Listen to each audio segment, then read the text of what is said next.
Hello, hello. How are you? I just took a picture for the thumbnail with my kitty. Her name is Foxy, if you haven't met her already. Welcome to MoJo My Life with Foxy and Mojo. She's super happy. I'm Mojo, your hostess with the hostess and your favorite know-it-all. I am a psychic medium, an intuitive life coach, and like I said, I know everything. So ask me anything. That's Sorry, I'm kind of tickled about the kitty. Okay. Hi, I'm Mojo Medium. Welcome to MoJo My Life, a weekly show where we talk about how you can make positive changes in your life. And again, I'm Mojo Medium. You'll find me on the web at mojomedium.com. And I am also known as Susan Morrow Johnson. So we've got a lot to do today, and I don't even know what all it is. Usually, I will expect to have a little bit slicker presentation, as I said last week. Since last week's show, which aired on my birthday, July 8th, which is awesome. Today, July 15th, is my late husband's birthday. He would have been 67. Yeah, would have been 67 today. I'm not nearly that old. He was a lot older than I was, or than I am now, I guess. Anyway, he passed away 24 years ago. And I am now married to an also wonderful man. My first husband was the father of my children, and my husband now is the father of my stepchildren. So that works out really nicely. All right, what are we here about? It's enough about me. Let's talk about you. We are talking about mojoing your life, right? So your mojo is, it's not just a riff on my last name, Morrow Johnson, but it is also your essence. It's what makes you you. It's your talents. It's your thing, you know? And thanks to Austin Powers, it also means your sex appeal. But we're focusing really on how you do you. So mojo your life, find your mojo and love your life. So that's what I do. I help you find your mojo so you can love your life. That has to do with digging deeper for the deeper dookie to see what holds you back from getting what you want. It's learning to manifest consciously and create and attract what you want into your life. And it's about knowing yourself, self-awareness, serving others, using your talents, and getting to do something you really like to do, whether as a vocation or an avocation. And it's about all kinds of philosophy, metaphysics, and spiritual topics as well. So let's rock and roll. First segment today is, and I don't know where I put my little segment cards, that's okay. Today we're going to do a new segment called Yes, But. Yes, comma, but, B-U-T, dot, dot, dot, ellipse, ellipse, ellipse. So yes, but, which is an answer I find myself using a lot. I go on Quora. I don't know if you're familiar with Quora.com. I recommend it. It's a question and answer forum, Quora.com. And in the future, I'll have a little thing that'll come up and say, Quora.com, go check it out. But today, it's just me and the beach and some lights. So here we are. So yes, but, or in this case, it could be no, but. And excuse me, the aforeseen kitty cat left a hair on my lipstick, which I was putting on as I turned on the camera. Yes, but. So I have a viewer question, and it's not on paper because we don't do things on paper. We try to save paper. She said as she hid the box of paper sitting next to her. I do write things down. I have to write things down because that's how I remember them. So I have a work journal, and I have a journal, and I have other paper. But we're going to talk about yes, but. And actually, I'm having trouble writing today because I have a pinched nerve in my neck. And you know what? We're going to do a segment today on health and spirit, okay? It's called In Sickness and in Health, why you attract illness and injury. All right, so I have a pinched nerve in my neck. My left arm is weak. I am left-handed. It's hard to write. Too bad. Going to the doctor tomorrow. Just had a castor oil treatment on my back. Say prayers, send up the juju, fireworks, smoke signals, whatever you got. Let's talk about yes, but. So I have a viewer question, which is, are you a Christian? Dear Mojo, are you a Christian? I've been asked this a number of times, especially because I'm a psychic medium. And in giving psychic readings and talking to dead people for almost 15 years, that question comes up. There are some people who practice Christianity, and those some people, hold on, I got to clean my glasses. Those some people, not all Christians, but some of them are superstitious and suspicious of psychics and mediums. They think that they're not supposed to associate with such people. So one time, I was asked this very same question as this reader asked me when I was going to do a home party. I did a psychic party at someone's house, and they had their family there. It was almost all relatives, not just friends like we often get. And the mother or the mother-in-law wanted to know, are you a Christian? So I didn't go into yes, but. I didn't go into no, but. But today we will. Okay? So the answer is yes, but or no, but. And I'll tell you what that means. I am not a practicing Christian right now. I seldom go to church. And bottom line, I'll just skip to the end here real quick, cut to the chase so that you know where we're going with this. I consider myself a Jesusist. And I'm going to tell you how I got there. Jesusist, like Buddhist, like I follow the teachings of Jesus. I don't worship Jesus. Just like now, some Buddhists do worship Buddha, but you're not supposed to. Buddhism is about following the teachings of Buddha. So I like the teachings of Christ, and I consider myself a Jesusist because if I say I'm a Christian, then you might think I'm one of those people who thinks that I can't hang out with a psychic. Okay, so more cat hair. Thank you very much. You ever noticed that it's fur when it's on the cat and it's hair when it's on the couch? Yeah. All right. So I was raised Christian, born into a Presbyterian household, raised that way, and lived about 40 miles from my paternal grandparents, both of whom were Baptist PKs. Do you know what a PK is? A PK is a preacher's kid.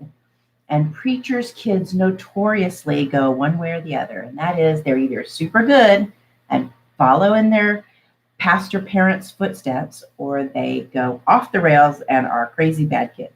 Naturally, my grandparents were the former.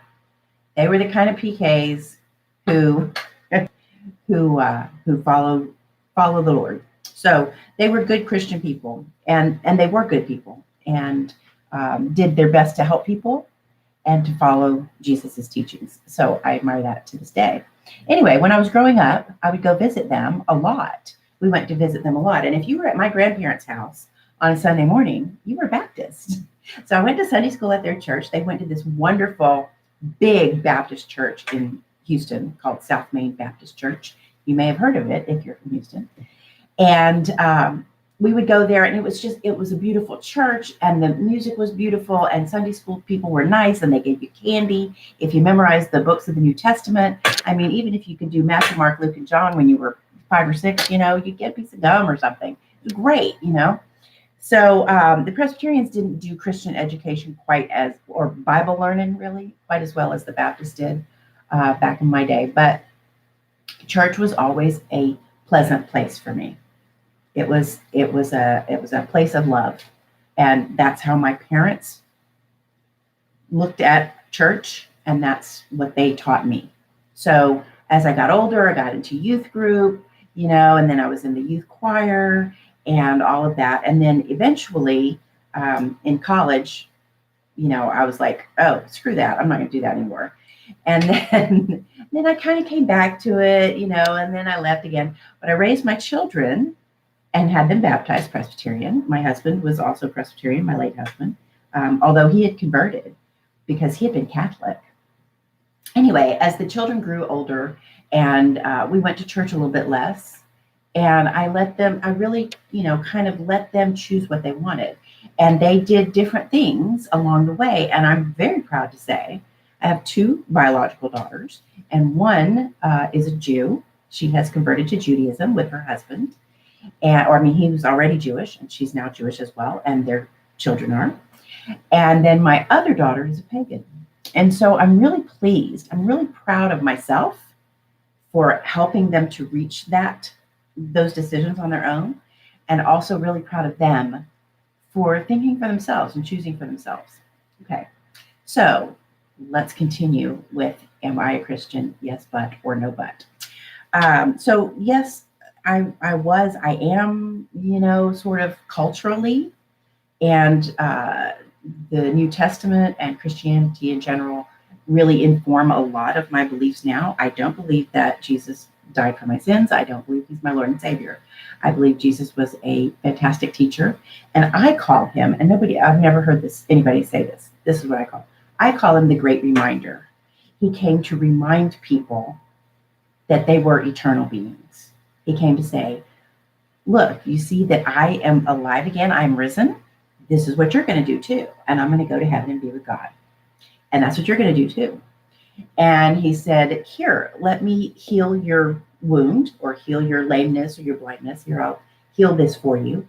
Remember, this is how you can do too, because your body was made to be healthy and strong, to house the divine within. And so here, let me show you, let me remind you what you've forgotten. You've forgotten how to heal. So let me remind you. So that's what I think of as that. Now, I can quote some scripture, and I like to use it to bring down those Christians who are not very Christian or not very Christ-like. Yes, we go to church, but no, we don't like gays, and we don't like minorities, and we don't like foreigners, and we don't like poor people, and we don't, I'm sorry, Jesus was not about that. So as a Jesusist, I have to say that's not what he meant. So that's kind of where I come from. Now, when I'm teaching and coaching and talking to people, I'll usually talk to them on their own language. Like if they want to use God, then that's fine. And I can, like I said, I can quote the Bible. I know the liturgy of the different churches, and I can do that with people, and that's fine. But the way that I see God is that and I just am using the word God. I don't care what you call it. I call it God, universe, higher self, or Gus. I call it the force, source energy, the universe, the cosmos, all that is, the creator, the creative source, whatever you want to call it. It doesn't care, and I don't care. I had a Christian friend tell me one time that you shouldn't call God the universe because he doesn't like it, because that's not his name. And I just laughed into my hanky, because there have been many names for God over the millennia, and it's not just God or Lord. Trust me. So anyway, call it what you want. But the way that I have been shown in meditation, in all of my study, in the information that I download from the divine, is that it is a collective. And the force, or the source energy, or whatever you want to call it, God, universe, higher self, is a collective.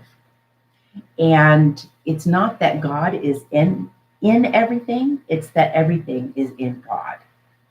So all the energies, angel energy, human energy, plant energy, planet energy, animal energy, solar system energy, star energy, all of these energies, love as an energy, they all are part of the collective. And it is that collective that creates. That's where new lives come from. That's where your stuff comes from. That's where your mojo comes from. That's where you can manifest out of. You harness that power of that massive collective that we typically call God. Okay? So that is my yes, but answer to, am I a Christian? Yes, but, or no, but. I'm a Jesusist. All right, next segment. What did I say? We're going to do health and spirit today, right? And I really wanted to bring Penelope in today, but I don't think she has anything to talk about this week with it. Translation. I didn't have time to prepare last week. It's been so crazy around here for months, and one of these days it's going to get a little smoother, right? For one thing, I'm going to get some help. By the way, speaking of the busy craziness, which you don't care about, I want to help you. It doesn't matter if I'm busy. I want to help you. If you're busy, if you're not busy, if you own a business and you're not busy, we need to talk. If you're too busy and you don't know what to do, we need to talk. So I have a new coaching program, MoJo My Life, which this show is the billboard for, I guess. Uh, if you like me, you might want to look into MoJo My Life, which is the program. I've got it. Let's see here. Can I put a comment here right now? Yes, I can. Hold on a second. Okay, not now. We're going to say something. Okay, I'm going to give you the link to MoJo My Life. It's actually really easy. If you just go to mojomedium.com and look for MoJo My Life, anywhere on the front page of the menu, whatever. So now I've put it in the comments and you can go over there, check out the program. It is a monthly group coaching.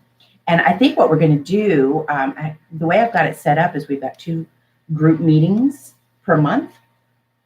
And I did have it set up for one for coaching and one for Q&A. But I think what we're going to do is we're going to have just one that's coaching and Q&A.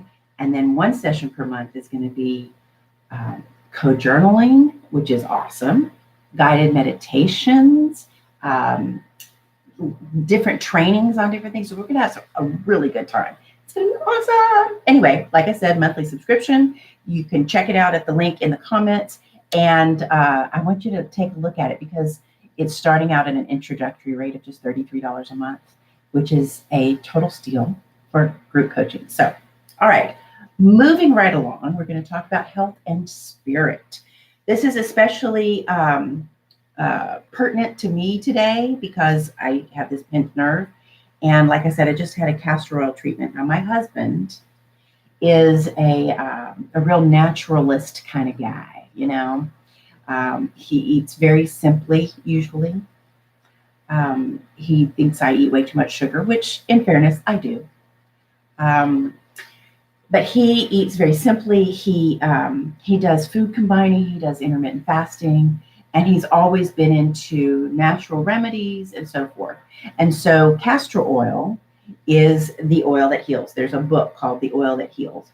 And he swears, my husband, Don, swears that castor oil has healed bursitis in his shoulder and sciatica and all kinds of stuff. So when I get something like this, he will put a fleece and soak it in castor oil and wrap on top of that, and then a heating pad, and I stay that way for 45 minutes. And it's supposed to really help. Now, right now, I have to say it feels better than it did before I lay down to get the treatment. But I'm also going to the doctor tomorrow. So I'm hitting this with everything I've got. Now, let's get back to the pertinent part, okay? Again, it's not about me, it's about you. Let's talk about health and spirit. Health and spirit. Okay.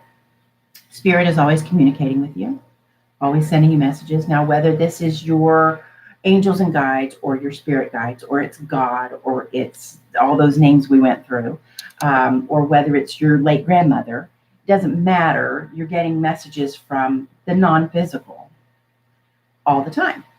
Messages come to you in your own thoughts and feelings. They come to you in signs that you see on the side of the road, overheard conversations, things you see on TV and you're on the radio. Messages that are helping you to go do what you're supposed to do. As an example, Facebook has been really screwing me around since the beginning of this year, about 6 months. And I'm now to the point where I cannot link to my website on Facebook or Instagram. They won't have it. So, and I can't advertise. I haven't been able to advertise there for a long time.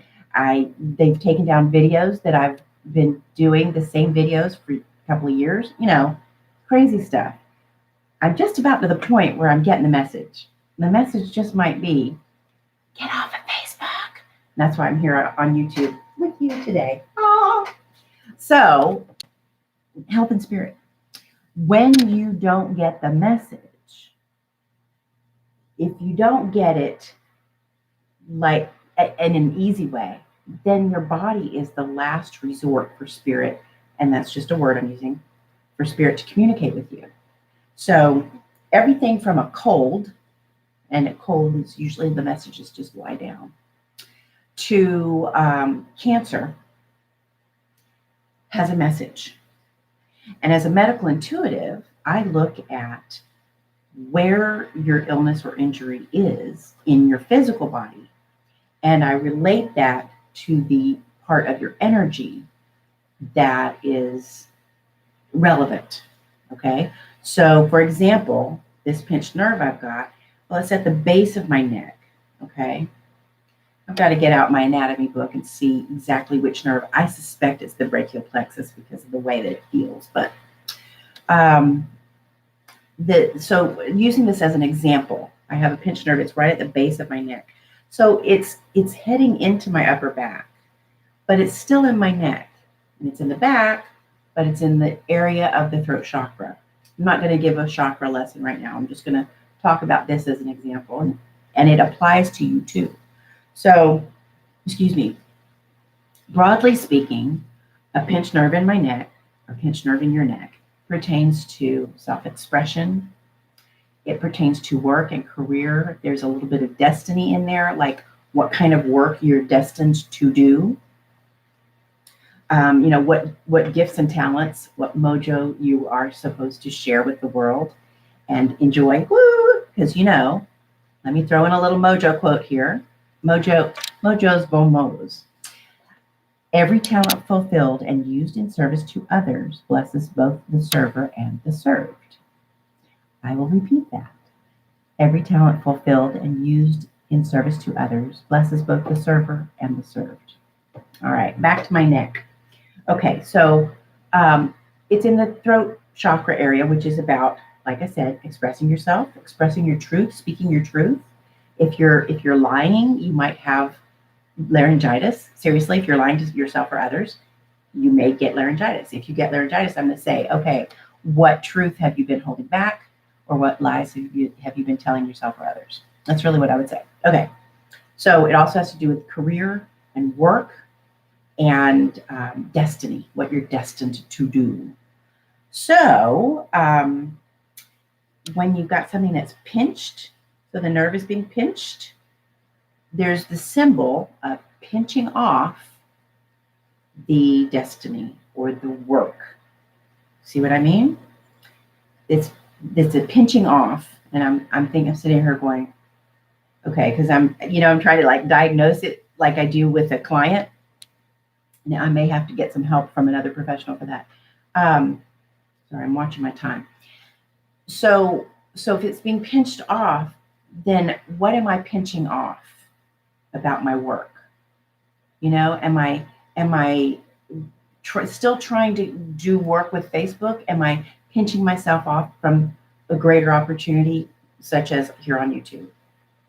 That's a possibility. Now, the other part of this is that it is affecting my shoulder and my arm on the left side. Okay. You know what? I think I've got a book about this, an ebook called In Sickness and in Health, which is what this segment will be called in the future, In Sickness and in Health. So if you'd like to request that, I would be happy to tell you how you can get that. And probably I'll just give it to you because I don't have it set up to sell it. So there you go. In Sickness and in Health. So this goes into my shoulder and my arm on the left side. And I'm so glad in a way that I have this horrible pain because it's helping me illustrate this to you. I'm not just giving you examples that don't mean anything. So the left side of your body pertains to the divine feminine, your mother, and your inner self and what you receive from the world. The right side is the opposite. And you can remember this because you shake hands with your right hand. So your right side is your the divine masculine, your father, and what you show to the world, how the world sees you, what you give to the world, okay? So this is all on my left side. That means it's all inside of me. It's all me and what's inside of me. And the divine feminine. So I just recently realized that my expansion of work brought some divine masculine in, and then I've got a lot of divine feminine going as well. So I feel like I'm getting a balance, but this is telling me that maybe I'm not. Okay. This part here also has to do with the heart chakra, which is about love, self-acceptance, divine value, well, not divine value really, but unconditional love. And since it's on the left side, again, I'm going to consider that for myself, self-love, unconditional love, self-acceptance, instead of being about others, which would be the right side. Okay. Okay. So that kind of breaks it down, how that all works. And if you want to know more about how that works for you, join MoJo My Life. We're going to be learning about that as well. So it's a very cool thing to think about, isn't it? Yes, it is. Okay. I have been asked, and I will tell you quickly, and then we're going to get going. I've been asked about the angel card readings that I used to do on the MoJo Show. And if you're not familiar, that's quite all right. Maybe you are not on Facebook either. But angel card readings are available in MoJo Premium for right now. And that's also at mojomedium.com. MoJo Premium, you can look at that. I'm not sure about the future of MoJo Premium. But for right now, if you want angel card readings and RIP readings, that's where you get them. You can also still get a full 30-minute private reading with me at mojomedium.com. So that's what we've got today. I think I'm going to wrap it up. Like I said, I've got huge plans for this show, big plans. Once I have the tech part down, you're going to see some amazing stuff here. And it'll be like cool looking stuff, graphics and stuff. And then we'll also have I hope to be bringing on guests. So imagine someone else here with me. Hello, friend. How are you? And of course, we'll have the return of Penelope Parker, Miss Piney Woods, 1982. All right. So tune in on Monday. And I think that I have committed to going live here on YouTube every day this week. Won't be a big, long show, but I am going to drop in and say hey. So I'll see you tomorrow. Take care. MoJo out.